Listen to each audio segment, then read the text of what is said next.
Welcome to Leadership Story Talks. I'm Jerome DeRoy, CEO of Narrative and the co-host of Leadership Story Talks.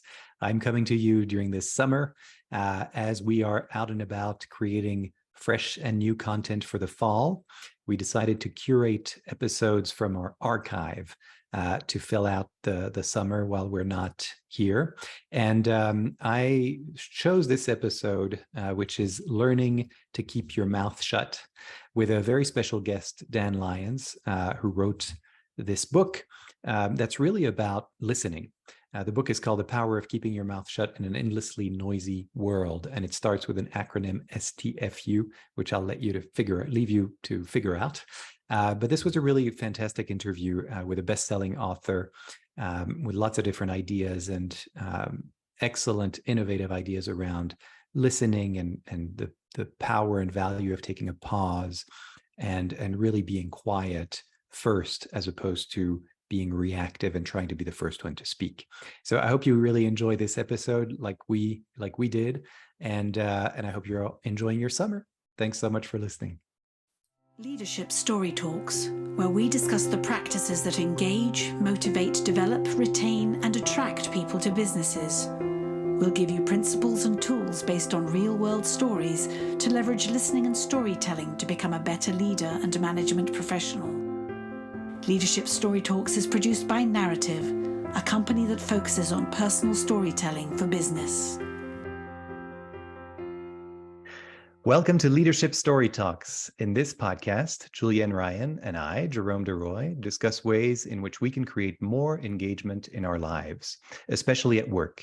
There are more people today who identify as disengaged at work than there are who say they feel engaged.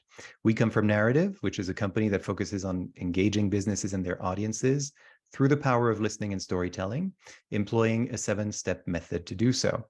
And on this podcast, we have guests that tell us about their perspectives and insights on engagement and leadership in particular. And today we're really so happy to have our guest, Dan Lyons. I'm going to introduce you, Dan, and then we'll go into our conversation. Dan is a New York Times bestselling author, as well as a screenwriter and a journalist. He was a tech journalist at Forbes, Fortune, and Newsweek, contributing articles to the New York Times, Wired, and other publications. Dan's memoir, which I read and I really recommend, Disrupted: My Misadventure in the Startup Bubble, tells the story of the 2 years he spent working in a cult-like software startup and became an instant hit. Dan followed it up with Lab Rats: How Silicon Valley Made Work Miserable for the Rest of Us, a critique of Silicon Valley corporate culture.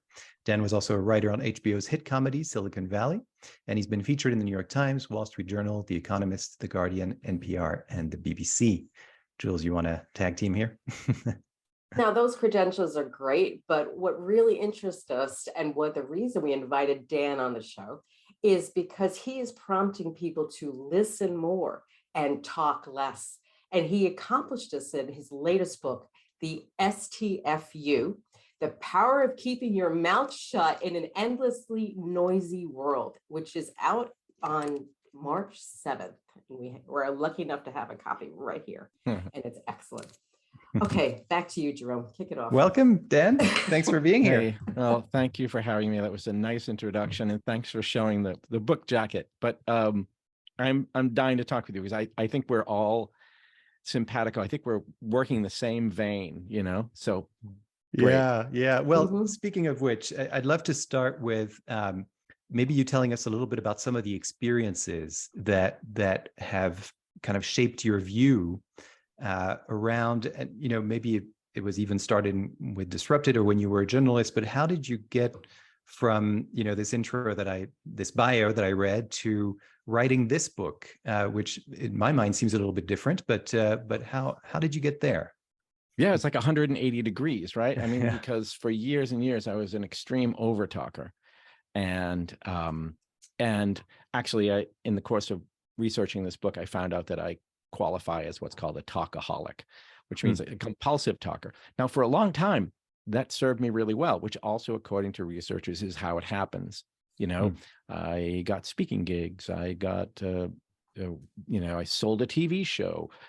As a journalist, sometimes you need to be able to just sort of talk and say things people don't want to hear necessarily.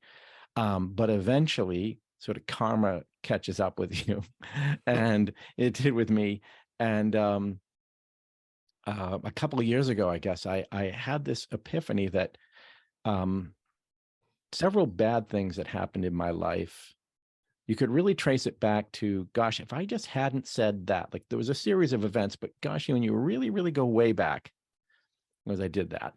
And I also knew I'd been having trouble interpersonally, like going to parties and not wanting to overtalk everybody, but then I would, and I'd feel bad. And so I thought, I have to find out why some people talk too much, and then how can you fix it?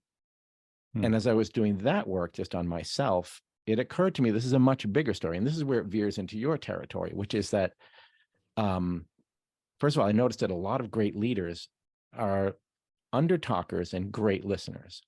And I thought, there must be something to that, right? What do they know that we don't know? And how does that work? And then I started thinking, in terms of leadership, I think a lot of leaders feel compelled to be the smartest person in the room, and they have all the answers, and they can talk, and they put up slide decks, and really, and they think that's communication. But really, they forget that communication is two ways, and I think leaders who don't listen very well end up getting in trouble, just like regular individuals in their personal life. So I became really a convert to that world of listening. What's so you mentioned that you were a talkaholic. I'm assuming, self-diagnosed, because I don't know that there's a lot of people around who can diagnose people around talkaholism, but right. But how does one, I mean, you mentioned, that it got you in trouble, et cetera, but how does one sort of, like any addiction, one has to sort of recognize that they have a problem first. And was there a moment for you, or is it more a string of moments where you sort of realize this is no longer, I have to do something about this? Well, there were a string of moments that were over and over again. I would say, for a few years, I would go to a party and afterwards say to my wife, God, did I talk too much? Or before we went, it's like, I think I'm going to talk too much. Can you, tell me, give me a signal. And so I knew it was a growing problem, but actually the impetus for the book and the title came from a conversation I was having on text with a friend. Very specifically, I remember this conversation, and I was griping about this one thing that had happened. And, these guys are, kvetching, right? Yeah. And then in this moment of clarity that I blurted out, right? Because it was my problem. I would blurt things out. I would say things that were inappropriate. I would say things even when I knew what I'm about to say is going to hurt me, which is kind of the definition of a talkaholic. And I blurted out, well, to be honest, this specific thing, this never would have happened if I had just not written this one sentence. Frankly, I think everybody else is, bad, but I gave them the ammo. If I hadn't written that sentence, I said, I just really need to learn to STFU. I literally said it that way. And the friend said, that could be a good book. And at the time I was trying to figure out what book should I write. And I was like, you think so? And they're like, God, yeah, maybe, and it'd be, that could really kind of catch the zeitgeist a little bit. And so I sat down, I wrote a proposal trying to figure out, well, okay, how do you take that concept, which is a very simple concept, right? And how could you make a whole book out of it? But yeah, that was it. There was this one conversation on text. Yeah. And I really appreciate that we all, I think the three of us, when we talk more, we teach the thing we want to learn ourselves. And the talking less, listening more, getting out of the scripts we write in our head. Text can be a beautiful thing when it's saying like, nice day, happy day, but it has gotten us into a lot of trouble, because the assumptions and the inferences that are there. So I like the fact you looked at this title in this book based on something that you were trying to work on for yourself. So it changed the approach, I think, at how you looked at the material. Yeah, it was very selfishly. It was my first impetus was just go learn this and discipline. I developed some exercises. I put Mhm. notes over my desk that say quiet, listen, stop talking. I need that reminder. Mhm. But what's interesting too is that the book is very well researched, and Mhm. there are so many different studies that you mention, and different cultures, how people relate to silence in some cultures more than others, what they do about silence, how comfortable you are with being quiet, etc. And I wonder if you could tell us a little bit about that in terms of what you would say, for our listeners who may feel I think we all kind of feel intuitively, well, yes, it would be better if I just shut my mouth, but what actually causes us to sort of say things that later on we realize, wow, why did I say that? What was, what was going on through my head? Because I also consider myself to actually not be an overtalker. I am more quiet. And yet I find myself in that position too, many times, where I'm like, I really shouldn't have said that, because that was the thing, like you just said, that gave the ammo, right? What have you looked into? I know there's a lot of research in here, but I'm curious if you could tell us a little bit about that, about what causes human beings to sort of go that route where we have to fill that void instead of just being silent. Yeah, that's a great question. And I'm glad you pointed out the research, because I think the cover sort of would indicate this is a funny haha book. And in fact, the beginning of the intro, if you picked it up and just opened it, you might think, this is a jokey book. But it did a huge amount of research. It's mostly a researched book, with interesting, like I found amazing people, right? So, and I do think that experience of saying something you regret is universal. Even if you're like someone like you're not an over talker, you're maybe kind of a quiet person generally, we still slip up. Like, I think I have something in the book about, if you think back to moments that you cringe about, they're probably because something you said, right? So as to what causes it, there are a couple different things. One is anxiety. So, and I think we live in an age of agitation, and a lot of us feel anxious. And so you might have social anxiety. So this would happen to me. I'd go to a party and I'd get nervous. I actually am very shy about going to things. Like if I have to walk into a party or a thing where I don't know anyone and I'm by myself, I don't have, someone to hang on to, I often will just avoid that. But if I do get in, then my nervousness makes me talk. So there are like blabbers, I identify, blurters, nervous talkers. There's people who are responding to anxiety. Along those lines, but at a more extreme event, is sometimes people have ADHD, for example. It manifests itself in one way by compulsive talking, hyperverbal speech, pressured speech. And what's interesting to me then is like, well, then, wow, if you feel that way about yourself, maybe you go and maybe you do have ADHD. And the good thing is, that can be treated now. It's treatable. In terms of extreme compulsive talking, I found the scientist who defined talkaholism or talkaholics and created a scale you can take. Now, granted, it's maybe not super scientific. It's in the book. You can take this quiz, right? Maximum score is 50. I got a 50. And my wife said she'd give me a 60. My wife's like, I wish I could give you more. She scored it high. She's like, my poor wife. I want to talk to your wife. We have a lot of common.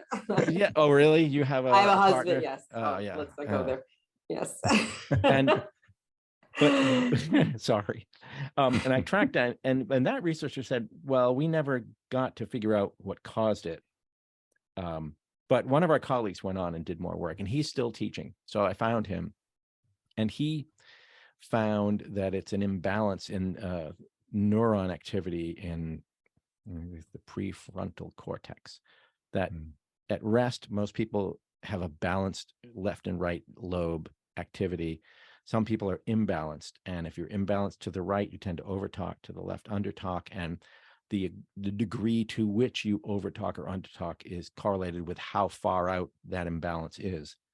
The interesting thing is that scientist is the most extreme talkaholic I've ever met. His colleague said the same thing to me, and way worse than me, but it's super interesting too. So there are different theories about it. Some of it, I think, for most people, it's probably just situational. Mm-hmm. Yeah. Mm.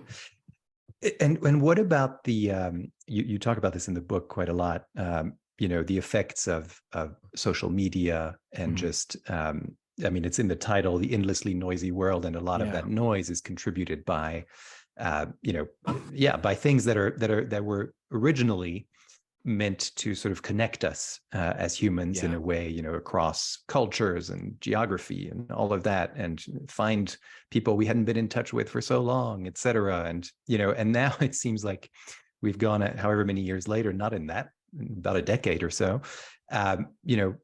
now it's gone the other way, where in your book, it's actually the prescription, and what I'm sort of seeing a lot anyway, is cut that stuff off. And so I'm curious, what is the how culpable is social media and other things, technology, let's say, in this sort of culture of overtalk, and also B, what do we do about it? How do we sort of cut off these things that have become so integral to our lives, it seems, and I think especially in businesses too, if you don't have however many followers on Instagram, LinkedIn, et cetera, then you're not doing something right. And so I'm curious what your view is on that, and what you found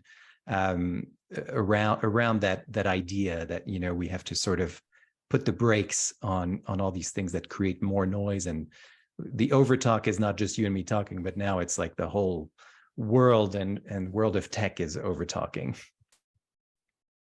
Yeah, we have new venues now, new places where we can overtalk, right? And we can overtalk to an audience potentially of millions of people, rather than, the handful of people a generation ago, you had not that many people around you. The trick of it to me with social media is that so much of it is really good, right? There's so much, even now, it really, during the pandemic lockdown, it really helped people stay together and stay connected. So I say in the book, I think you should quit social media. I don't think anybody really can or will or even should, but then the real thing is using it in moderation, which is what I'm trying to do.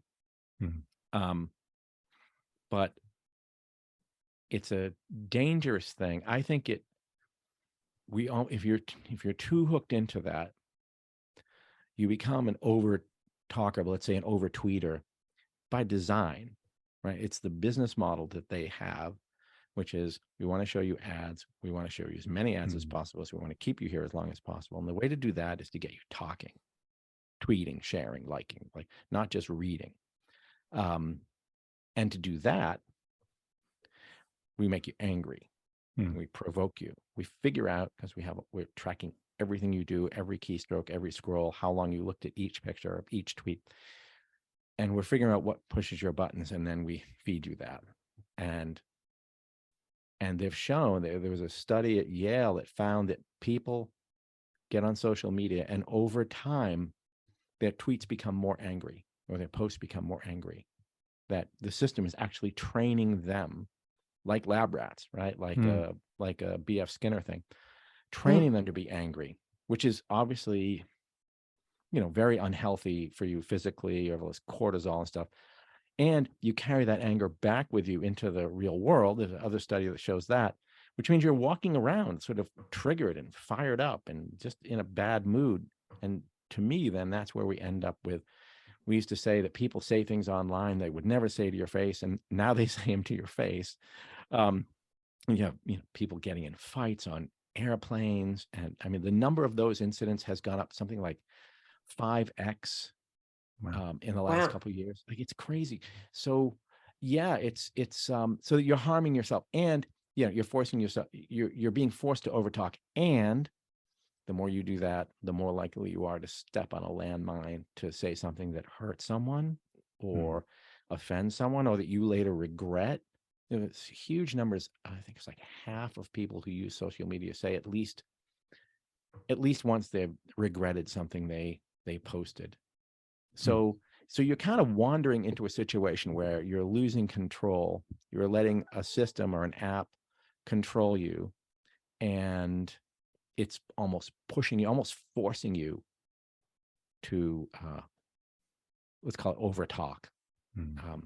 But yeah, I like the fact that you're talking about, we've shared this in another episode about the taking a pause and checking the assumptions right before we open our mouth and seeing what's driving that. And like, what are we carrying from another conversation forward or another dynamic? Because this person reminds us of somebody maybe had a negative interaction with, and to just check it for 2 seconds. Sometimes 5 seconds can make a big difference in changing out the interaction you're having with that individual and rewriting what we're going to say.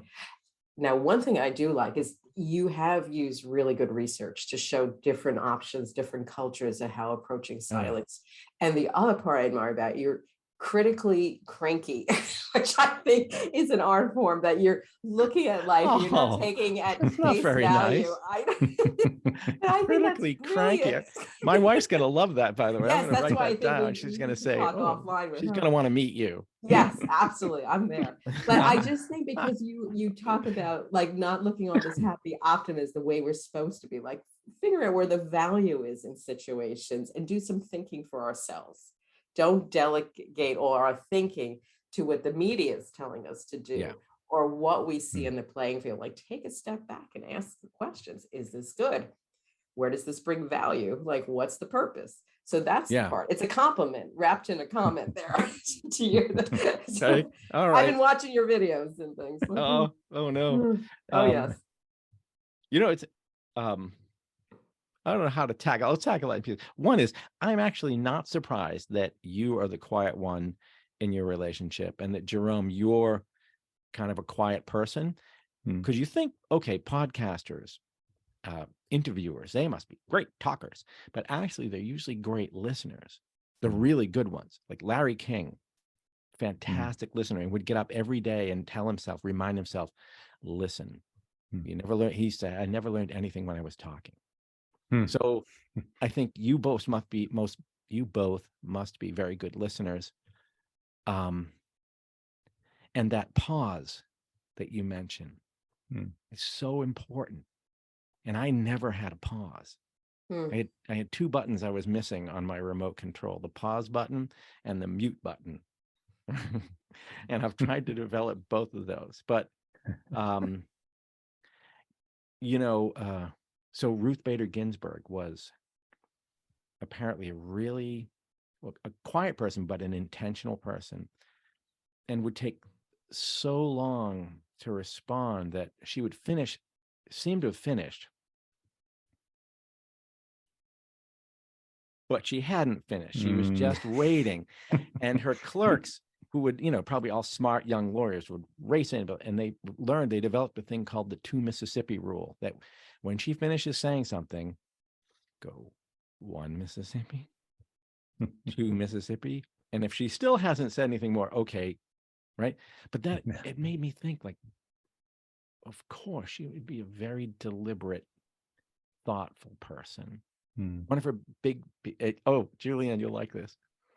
One of her big pieces of advice that she got from her mother-in-law on her wedding day was that the key to a successful marriage is sometimes it helps to be a little deaf, right? Yes. But you know what? And I've tried to apply that. I think also sometimes it helps to be a little mute. So you hear something, you don't have to respond. Think about it. But you're right. I think, for example, Tim Cook at Apple, apparently a fantastic listener, leaves long pauses in conversations, and often people fall into that void and end up telling him things that maybe they don't want to tell him, but that he wants to know. Like, his way of eliciting information is that. So I started realizing Barack Obama is a fantastic listener. Even Richard Branson, who you think of as this, very show-offy guy, but in meetings, sits back, lets everybody else talk. he takes notes. He believes in notebooks. Yeah. But I thought, yeah, that even if you're not a business leader, that's probably, so for me as a parent, that has been transformative. Yeah. It's funny that you just mentioned that, because I have two small kids, 3 and 7. And I was reading your book, and there's a passage in the book about boredom, the chapter on parenting.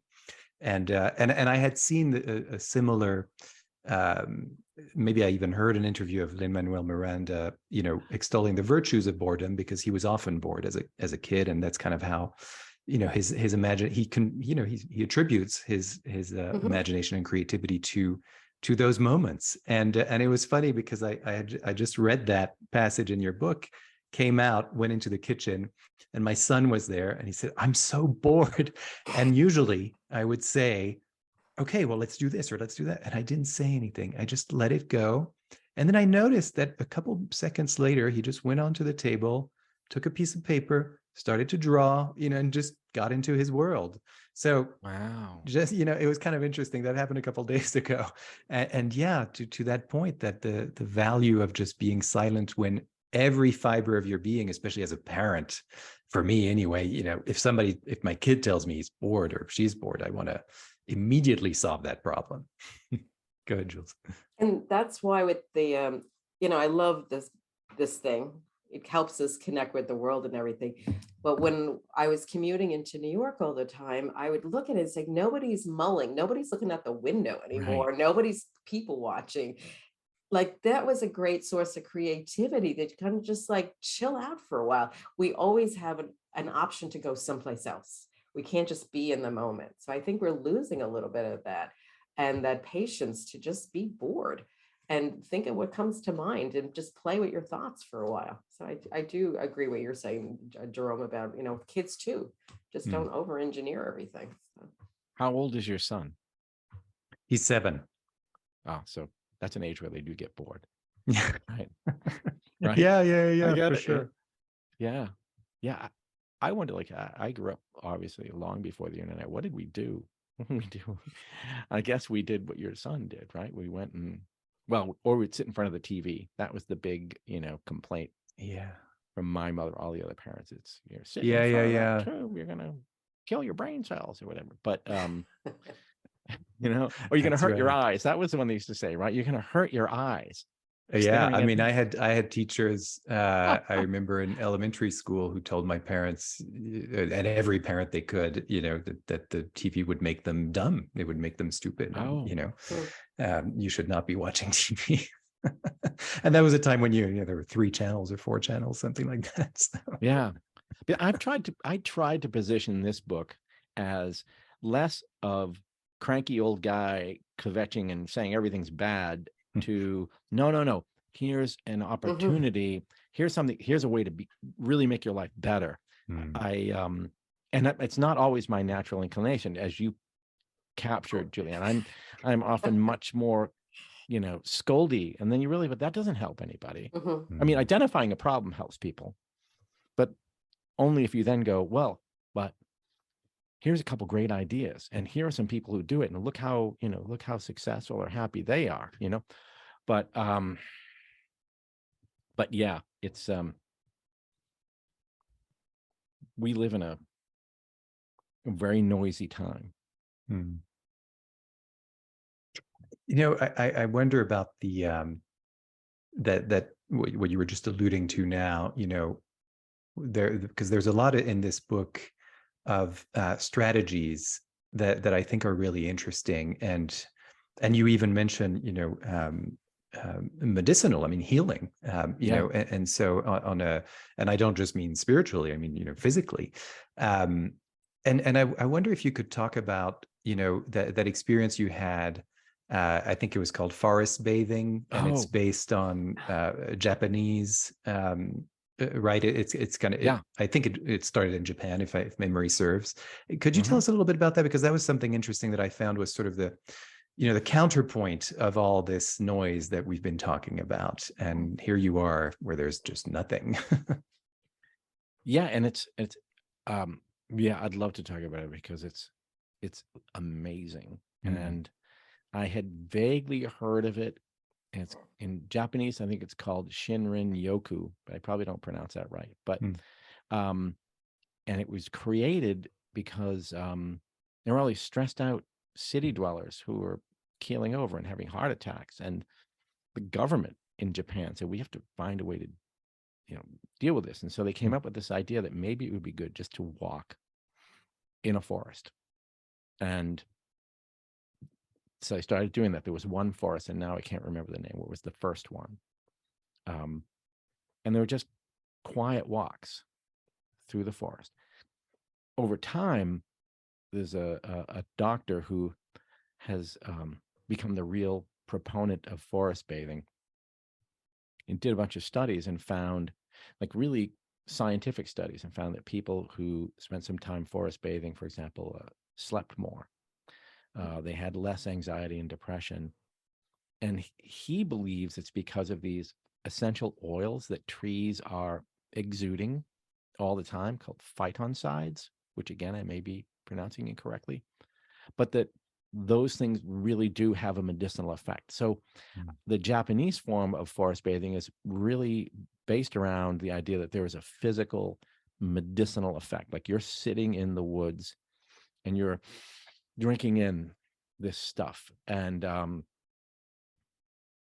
the American version, which grew out of that, was created by a guy named Amos Clifford. And he's created this mode or method of forest bathing that has a sort of process, and has trained, I don't know, like thousands of people as forest bathing guides. And you can look them up on their website.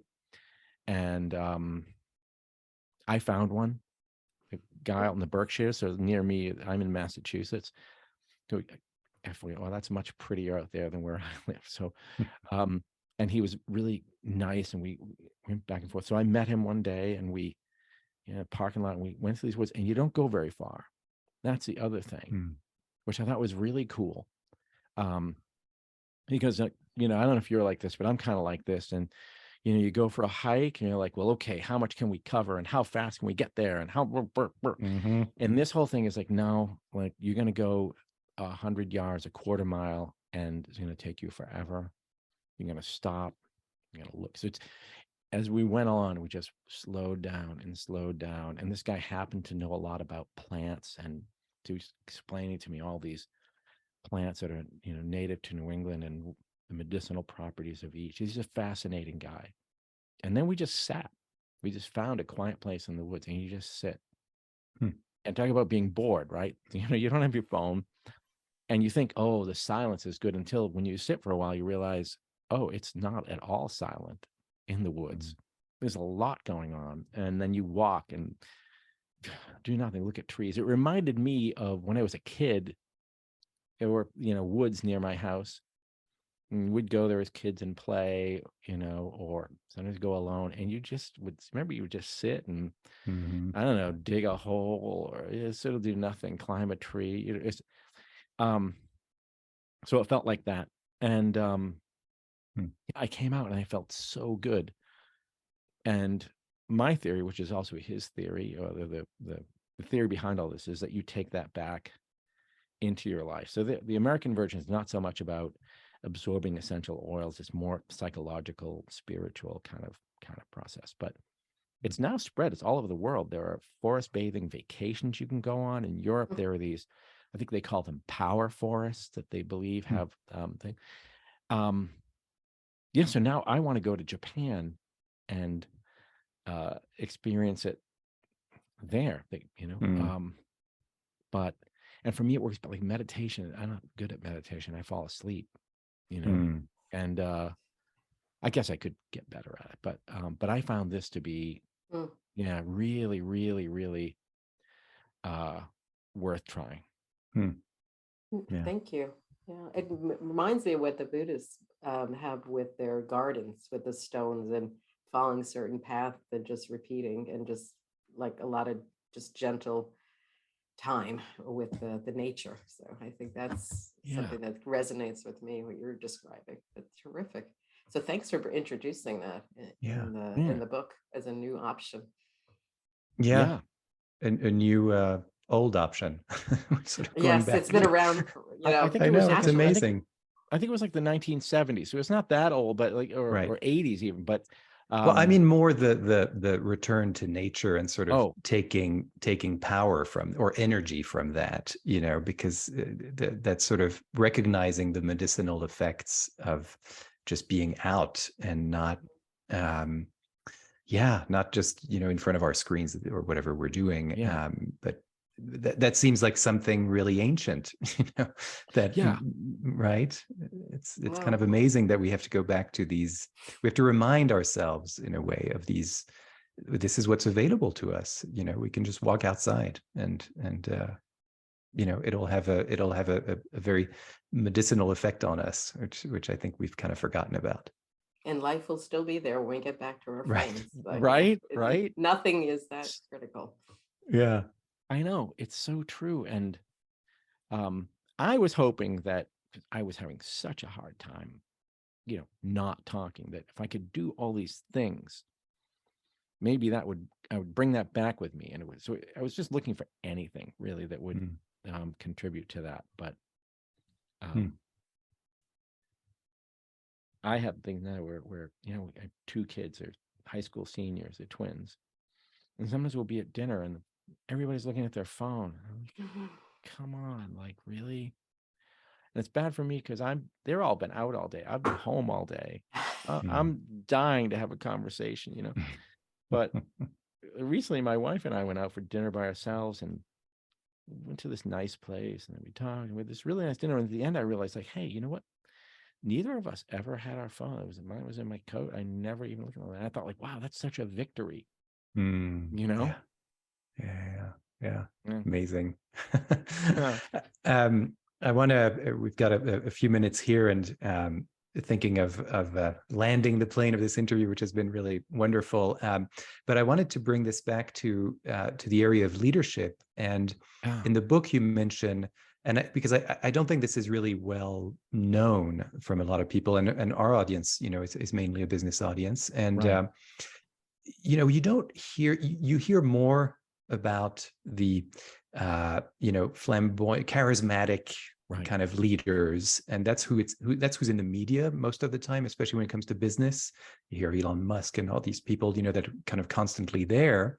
But in the book, you mentioned this study that really shows that it's the humble, quiet leaders that are kind of overtaking the over talkers and the ones that are really constantly there. And I was wondering if maybe you could give us a little bit of an example of that, of these sort of humble, quiet leaders that seem to be taking over from these sort of almost ego maniacs that we can kind of see in the media. And I'm sure I'm probably not representing that study very well, but I was really curious about that. Yeah, and I think it must dovetail with the work you guys do about listening and leadership. Oh, sure. And well, Tim Cook at Apple is a great example of a quiet leader, but probably definitely a great leader. I think, and I write this in the book, that I think business has changed in this way. I think it began maybe with lean, the lean software methodology, which has become everything, that instead of building a product and then going out and broadcasting it and blasting it out and trying to get people to buy the thing you've built, you start backwards and you talk to customers and listen, find out what they want, and go build that and iterate until you get it right. But so I feel like in that sense, business begins completely with listening to the customer, listening to what they need, listening to the feedback when you design it. And I think even because I think products we don't make a product now and then it stays out there the same for a few years. Cars even maybe still do, but when you think about it, Tesla and Elon Musk is a complete, maybe the opposite of this, but the Tesla that you buy today is going to get software updates constantly.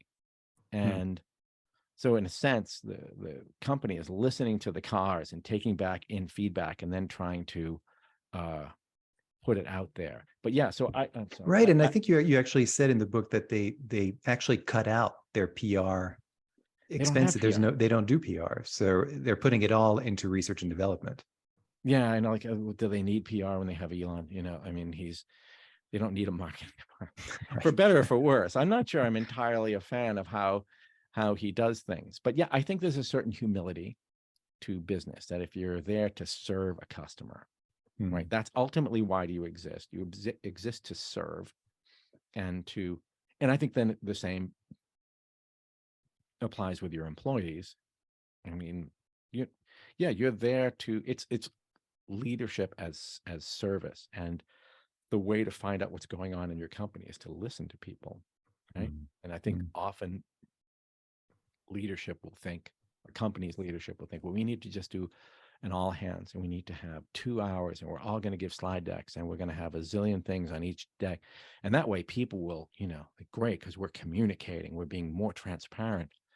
And I think I've said to a couple of you, I think like half of your time or whatever should be listening, and not, you can send questions in on a Slack channel and we'll get back to you. I think your employees want to see you listening.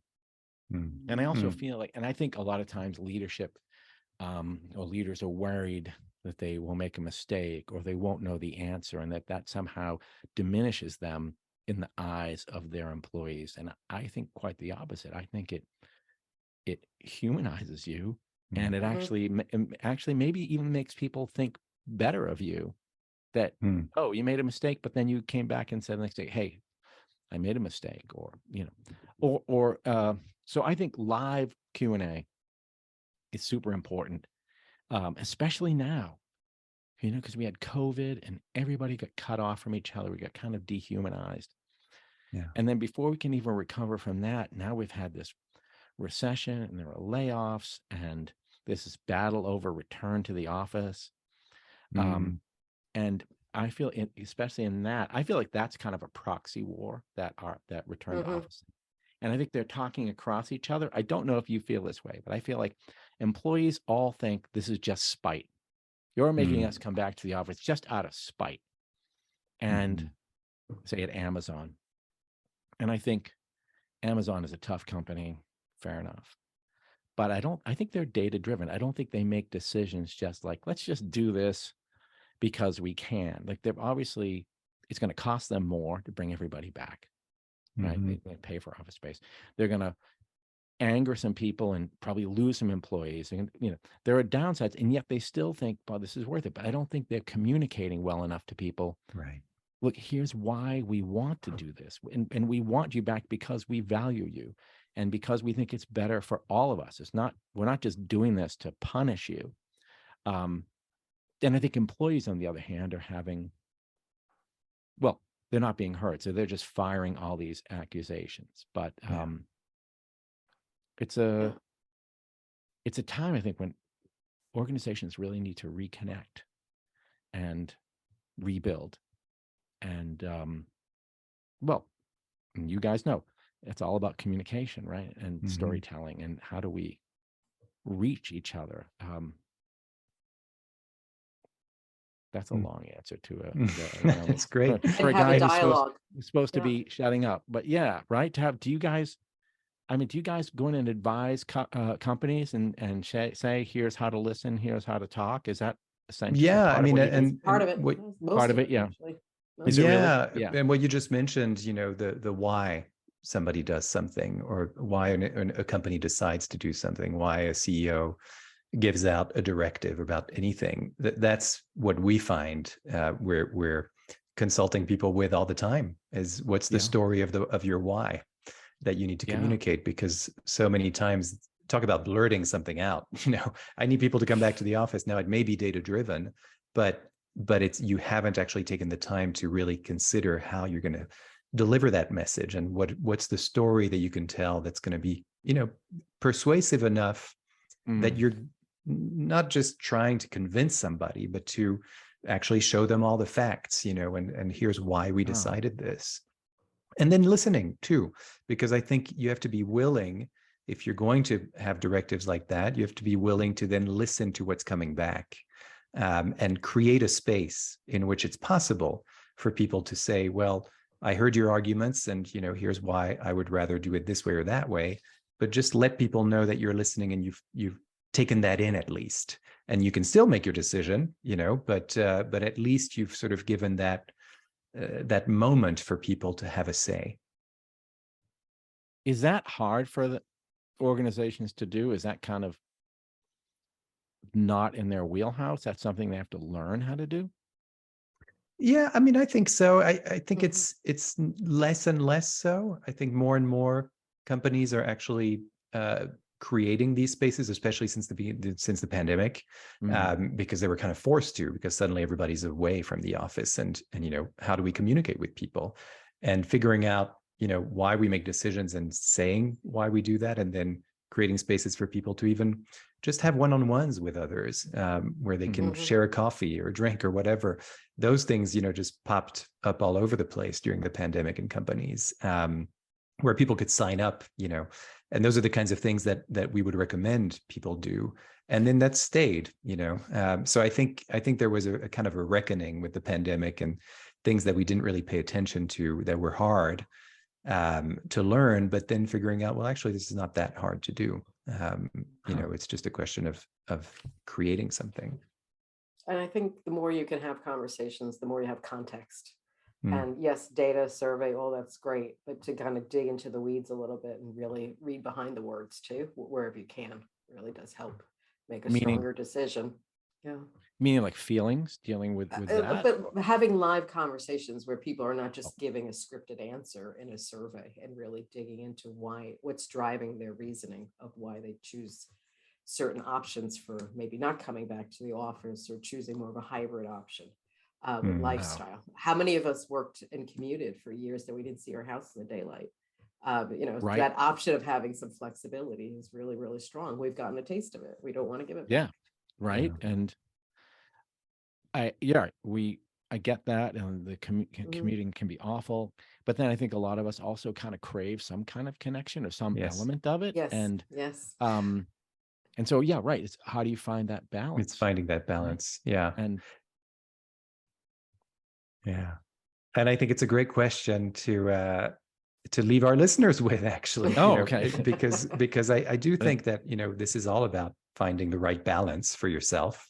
And I really appreciated this book, Dan, because you've shown me things. Put it up again. There it is. That's right. There it is. The Power of Keeping Your Mouth Shut in an Endlessly Noisy World by Dan Lyons, STFU. Words to really follow. And I really want to thank you, Dan, for your time and for sharing your wisdom with us. It's been really great to talk to you. And thanks, Jules, for your wonderful questions and for reaching out to Dan in the first place and inviting him onto the show. And I just want to remind our listeners that you will be able to find this book on March 7, everywhere you find books. We will have notes on where to find it in the podcast episode. And of course, if you want to learn more about Dan Lyons, you'll be able to in the notes of the episode as well. This episode is leadership. This podcast is Leadership Story Talks, and wherever you can find podcasts, please leave us a review. Don't forget to subscribe. That's how word of mouth happens. And if you want to learn more about Narrative, the company behind the podcast, you can go to narrative.com, NARATIV.com, and there you'll find lots of resources around listening and storytelling, including this wonderful episode that we had the honor of having Dan Lyons for today. So thanks again, Dan, and really, really wonderful to meet you and talk to you. Boy, I really enjoyed talking to you guys. I actually hope we can talk some more, not on the podcast, but just I'd like to ask you some more stuff. But yeah, thank you very much for having me on. I appreciate it. And I want to send you a hard copy of the book. I know I sent you the e-copy, but I still like hard copies, and I'm going to send one to Kristen. I'm the same way, but and then we can get together with our spouses and we can all absolutely have it out. That's great. All right. My husband's line is, never met a sentence he couldn't make longer. So that should give you an intro. I wish I'd had that one when I wrote the book. All right. Come on. Well, thank you so much. All right, really. talk to you guys. All right. All right, Bye. ciao. See Thanks ya. so much. Bye. Bye. For more information on the narrative listening and storytelling method and how it can help your business, go to narrative.com.